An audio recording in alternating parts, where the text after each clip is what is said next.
La Banque Populaire Grand Ouest donne le go pour le Business Club de l'Ouest. Hashtag la réussite est en vous.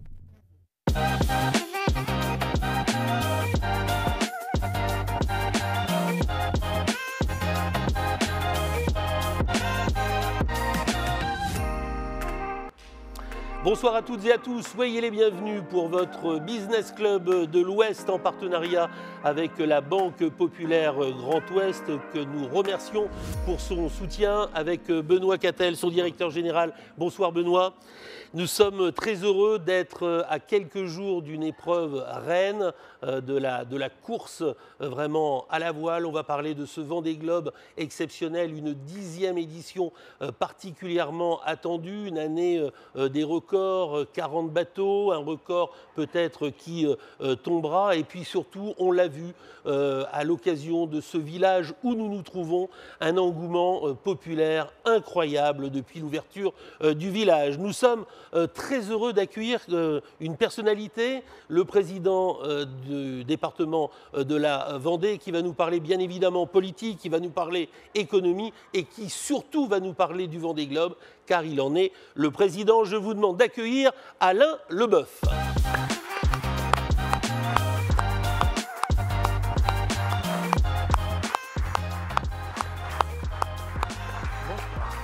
Bonsoir Président, merci d'avoir répondu à l'invitation de ce Business Club de l'Ouest. Nous sommes très très heureux de vous accueillir parce que cette épreuve, elle fait rêver depuis sa création. C'est une course hors norme que l'on appelle l'Everest des mers.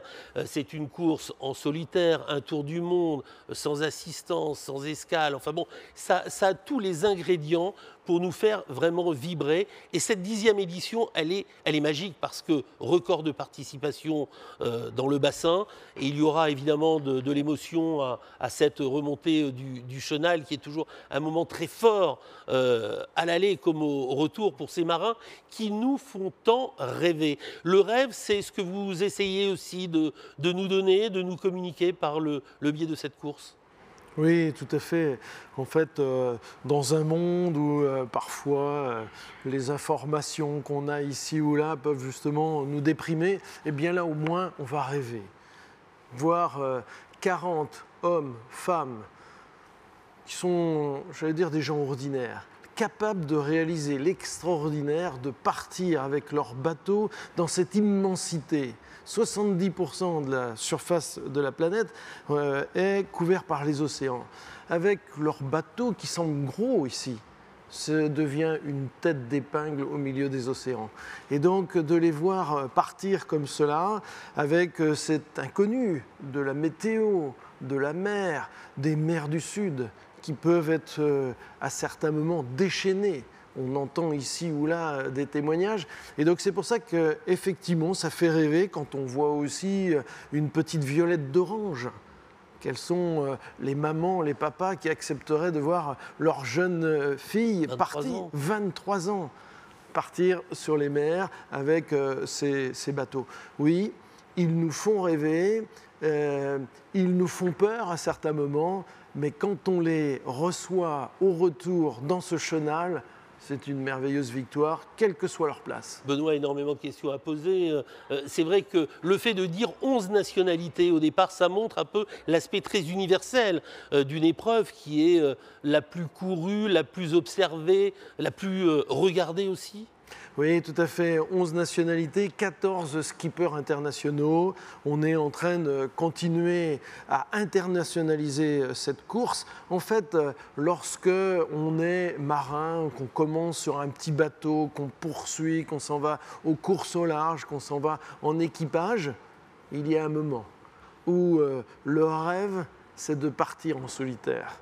Et avec justement ce stress aussi quelque part, solitaire, sans escale, et faire le tour du monde, passer par ces caps. Les trois fameux caps. Les trois fameux caps, et finir par le cap Ornier. Ce sont des rêves pour des marins qui vont devenir réalité pour un certain nombre d'entre eux à partir du 10 novembre prochain. Benoît. Alors, moi, je voudrais, avant de revenir sur le Vendée Globe, dans Vendée Globe, il y a Vendée. Voilà. Et j'aimerais que vous puissiez nous décrire votre territoire, puisque vous êtes, vous, un Vendéen. Et nous, aujourd'hui, on est très content d'être là avec vous sur ce plateau. Comment vous, en tant que personnage public, et puis en même temps en tant qu'habitant, vous vivez la Vendée? Qu'est-ce que vous aimeriez faire passer comme idée majeure sur ce qu'est aujourd'hui la Vendée?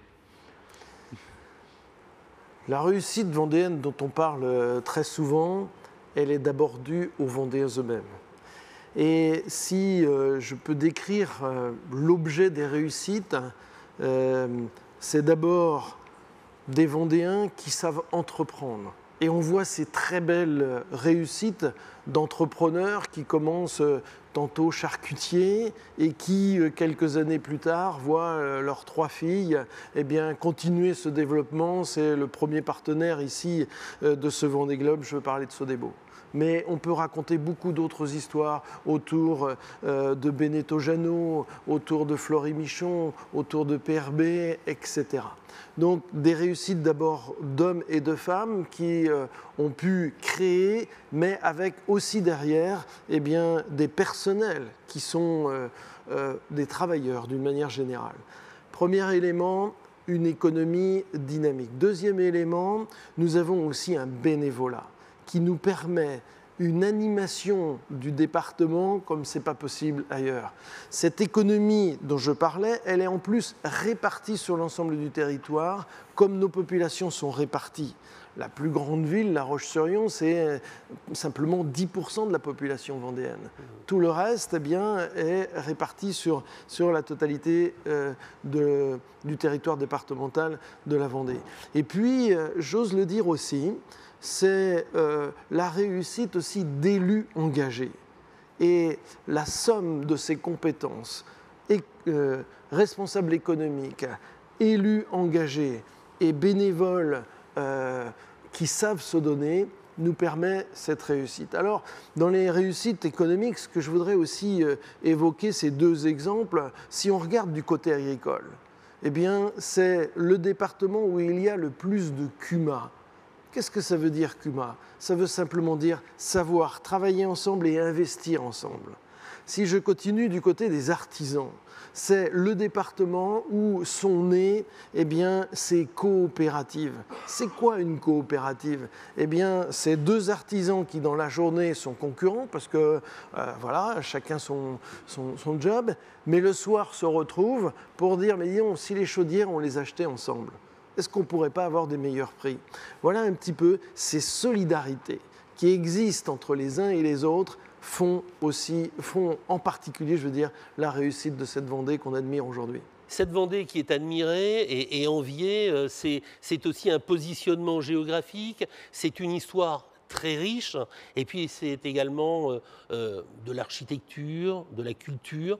C'est un petit peu cette somme aussi avec un positionnement géographique, cette façade atlantique qui attire tant. C'est ce qui permet aussi d'avoir cette très forte attractivité. Tout à fait. C'est la somme de tout ce que vous venez de dire que je peux résumer en quelques mots.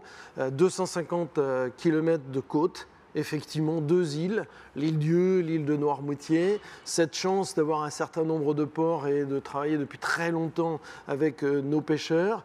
Des côtes qui nous permettent d'attirer aussi des touristes depuis de nombreuses années et on continue à le faire. Et puis une Vendée très diversifiée dans ses paysages. Entre les marais du nord, marais bretons, les marais du sud, qu'on appelle aussi chez nous la Venise verte. Ensuite, un bocage qui est aussi très attractif, la plaine, etc. Donc des paysages très diversifiés. Il nous manque que la montagne et la neige l'hiver, mais peu importe. Ça, il faut aller la chercher. Souvent, l'engagement politique est au service du développement des territoires. Vous avez vraiment eu plusieurs vies, maire de Rochervière de 2001 à 2012, député de la première circonscription de Vendée et président de ce département. Un mot peut-être comme trait d'union, servir un territoire ? C'est ce qui fait, je pense, effectivement, cette spécificité des élus vendéens d'une manière générale. Nous avons vraiment sur toute la France, certes, mais en Vendée, je trouve qu'il y a cette idée du service qui a été puisée aussi dans des engagements bénévoles depuis longtemps. C'est ce qui m'est arrivé personnellement depuis l'âge de 16 ans, commencer sur les terrains de basket à essayer d'entraîner les plus petits et puis progressivement président de famille rurale pour là être au service des familles, etc. Ce service nous permet justement de penser au-delà de soi-même et de penser collectif. C'est ce qui fait aussi cette réussite. Et quant à la politique, je vous avais utilisé ce terme-là, c'est aussi cette chance de la Vendée d'avoir des hommes publics, j'ai envie de dire, qui peuvent avoir des idées un petit peu différentes les uns des autres, mais on sait travailler ensemble. Les plus grandes preuves, où là aussi nous sommes très observés, ce sont nos syndicats de communes. Un seul syndicat pour gérer l'électricité pour toutes nos communes, un seul syndicat pour gérer l'eau potable de toutes nos communes, un seul syndicat pour gérer le traitement des déchets de toutes nos autres communes, un seul syndicat pour déployer la fibre optique, etc., etc. Ce savoir travailler ensemble, encore une fois, il est vraiment très développé sur notre département.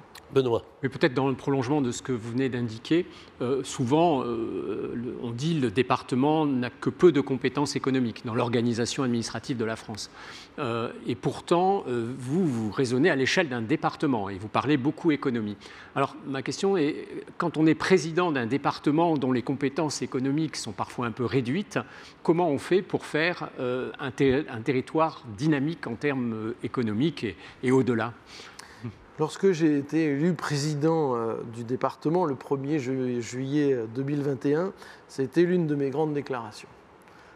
Alors que j'ai été député, que je connais un tout petit peu ce que sont les compétences des collectivités, j'ai osé dire dans mon discours introductif que je reprenais la compétence économie. Ce que je ne peux pas faire tout seul, ce sont effectivement les députés et les sénateurs qui pourraient le faire. Pourquoi ? C'est surtout l'action sociale, les départements. Alors voilà, c'est là où je veux corriger.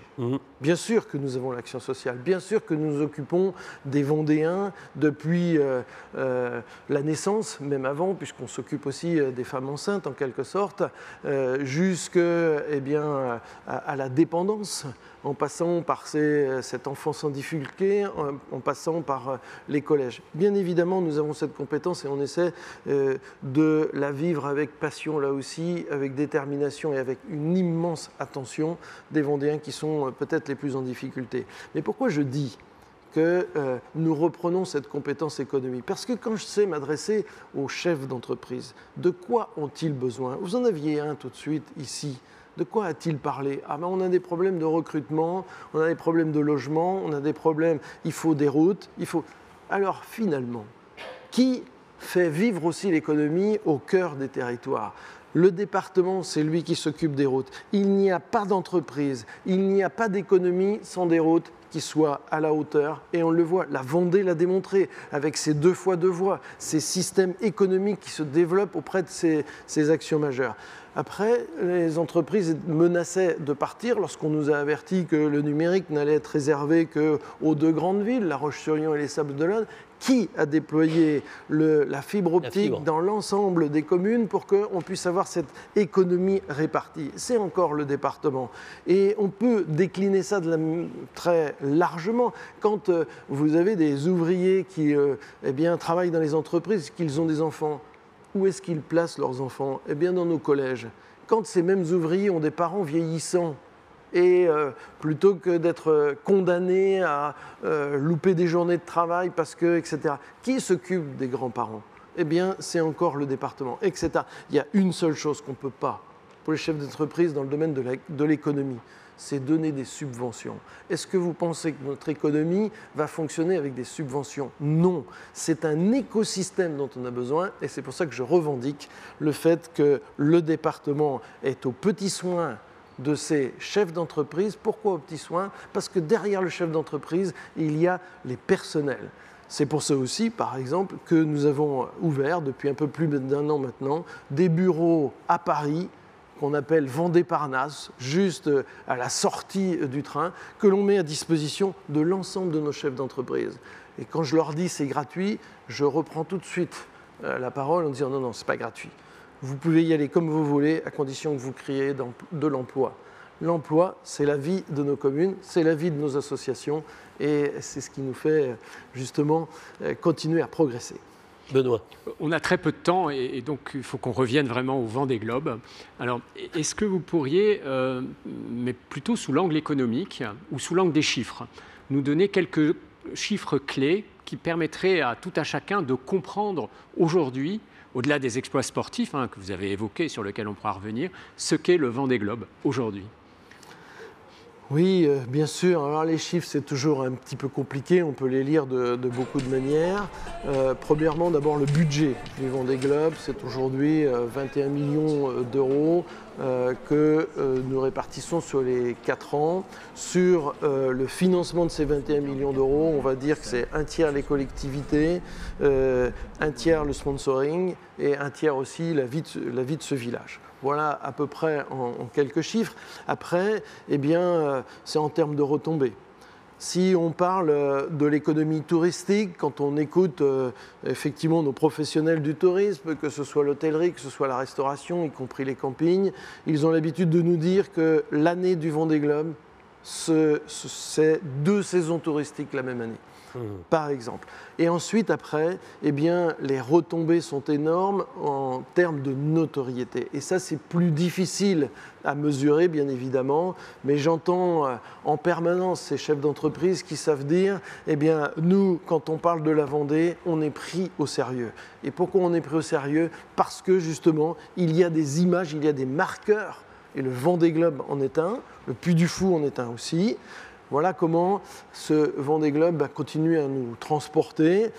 Vous avez parlé tout à l'heure de l'internationalisation, juste quelques chiffres aussi. Nous avions pour 2020 41 télévisions qui s'intéressaient au Vendée Globe, ce qui était énorme. Je vous annonce que pour ce nouveau Vendée Globe, ce sont 60 télévisions qui seront présentes. On parle de l'ouverture, de départ dimanche prochain. On ne sait plus comment gérer exactement les accréditations. Aujourd'hui, c'est plus de 600 journalistes qui nous ont demandé une accréditation pour dimanche prochain. Voilà la notoriété. Si on calcule le nombre de minutes et d'heures où on va parler de la Vendée depuis le début de l'inauguration jusqu'à on va dire, mi-février, lorsque les derniers arriveront, ce sont des heures qui peuvent être calculées en fait en millions d'euros qu'il faudrait que nous dépensions pour qu'on parle autant de la Vendée. Benoît parlait de chiffres. Je vais donner un temps. Ça va vous intéresser tous les deux et vous verrez ma question après. 74 jours, 3 heures, 35 minutes et 46 secondes. C'est le record détenu. Il y a 2 éditions par... Et oui, Maître Armel Lecléache sur Banque Populaire. Les records sont faits pour être battus, vous ne souhaitez peut-être pas, cher Benoît. En 8 ans, y a-t-il eu suffisamment peut-être de progrès, de nouvelles choses qui permettent à ces bateaux d'être encore plus fiables, plus rapides? Est-ce que le record peut être battu cette année? Oui, bien évidemment qu'il peut être battu. Les bateaux sont de plus en plus perfectionnés. On voit des foils qui sont de plus en plus travaillées, j'ai envie de dire. Mais attention, n'oublions pas un paramètre, c'est l'océan. Et cette difficulté, j'allais dire, de la météo qui peut tantôt transporter nos bateaux à vitesse grand V et à d'autres moments, justement, qui peut carrément les arrêter. Donc, ce record, il pourra bien sûr être battu. Est-ce que ce sera dans ce Vendée Globe-là ou dans un prochain? Je resterai très prudent. Vous avez cité le mot océan. Et donc l'océan, c'est une grosse partie de notre planète et c'est en même temps un lieu de protection et aussi de la contrepartie un peu de danger. On associe aujourd'hui au risque planétaire le risque de pollution des océans ou de dégradation des océans. Comment vous vivez, vous, en tant que, vous avez cité tout à l'heure, 200 et quelques kilomètres de côte, cette course prestigieuse, donc cette relation à la mer. Comment, quand on est vendéen, quand on a vos responsabilités, on appréhende ce sujet? Oui, effectivement, vous savez, quand on a vécu l'Erika, où on se lève un matin et nos plages sont souillées par du pétrole qui vient entacher toutes ces plages. Quand on a vécu Xintia, avec ses 29 morts, et qu'on découvre que l'élévation du niveau des océans, ça peut aussi nous toucher, bien évidemment qu'on ne peut pas être insensible. Et c'est pour cette raison que depuis de nombreuses années, je travaille sur un certain nombre de sujets avec les Vendéens, sur l'électromobilité en particulier. C'est pour ça aussi que la première usine de production d'hydrogène vert, comme par hasard, c'est en Vendée, je me suis beaucoup battu là-dessus. Et lorsque on devient responsable du Vendée Globe, président de cette belle société d'économie mixte, eh bien, justement, il était important pour moi que je lui apporte dans cette 10e édition une touche supplémentaire. En disant que ces marins, ces femmes et ces hommes d'exception, j'ai envie de dire, puissent, à travers leurs courses, en même temps qu'ils vont nous faire rêver, qu'ils vont vivre des exploits, en même temps, ils vont apporter très clairement à notre société dans sa globalité. C'est ce que j'ai annoncé au siège international de l'UNESCO à Paris au mois de février dernier, en annonçant qu'à partir de 2028, tous les bateaux qui partiront, qui s'élanceront sur cette ligne du Vendée Globe, devront être chargés de capteurs qui devront ramener une somme d'informations à la communauté scientifique internationale, comme ça va déjà être le cas dès ce Vendée Globe 2024, puisque 25 skippers se sont déjà prononcés comme volontaires pour emmener ces bouées. C'est la directrice générale de l'UNESCO qui est venue donner ces bouées la semaine dernière donc, aux skippers pour aller les disposer dans des endroits où personne d'autre ne peut aller. Aucun bateau scientifique ne peut rejoindre ces zones très écartées. Et bien là encore, merci au Vendée Globe qui va être au service justement de ces océans en fragilité. Il nous reste 3 minutes 30, le temps passe vraiment toujours trop vite. Le Vendée Globe Foundation, c'est quelque chose qui vous tient vraiment à cœur. Vous pouvez nous expliquer un peu rapidement ce qui vous a conduit à lancer cette fondation. C'est un marqueur supplémentaire pour asseoir aussi cette très forte notoriété et montrer vraiment l'ensemble de ces valeurs ajoutées? Oui, tout à fait, je viens de le dire. On ne peut pas continuer à s'amuser sur un terrain de jeu qu'est l'océan sans qu'on s'en préoccupe. Je viens de le dire à travers ces capteurs qui vont servir à l'ensemble de la communauté scientifique, mais justement, il faut que ce Vendée Globe, à travers des entreprises qui accepteront de nous aider, de pouvoir mettre cet argent au service de la recherche fondamentale autour des océans.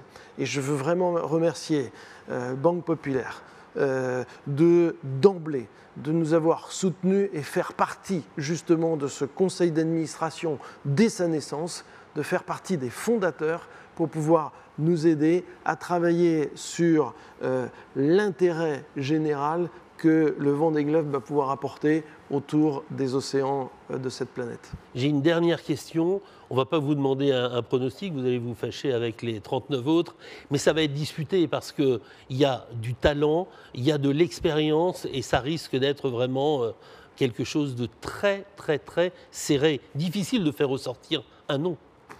On peut en faire ressortir un certain nombre justement et donc je ne me risquerai pas. Ce que je souhaite, c'est que la course soit belle, que tous nos marins puissent revenir, que le meilleur gagne bien évidemment. Si c'est une femme, ce serait parfait. Elles sont 6 au départ. Elles sont 6, mais bien sûr, on fait confiance aussi aux hommes qui vont savoir se battre. Il y a plein de marins très entraînés qui ont envie de gagner ce Vendée Globe. Nous allons vivre une très très belle course. Cette 10e édition va être merveilleuse, j'en suis sûr. Et je nous invite tous à venir les accueillir dans le chenal lorsqu'ils vont arriver. Bien évidemment le premier, mais le deuxième, les autres le troisième et tous.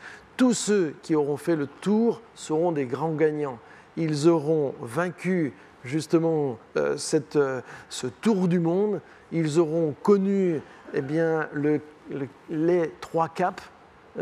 Et donc ce sera une merveilleuse expérience de vie pour eux et de belles images pour nous.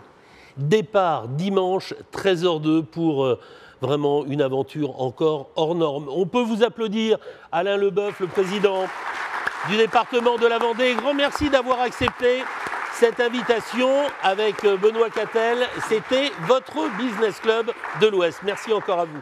Merci bien.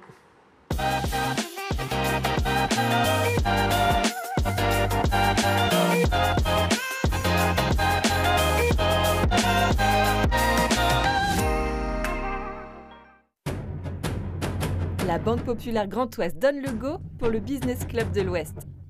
#la réussite est en vous.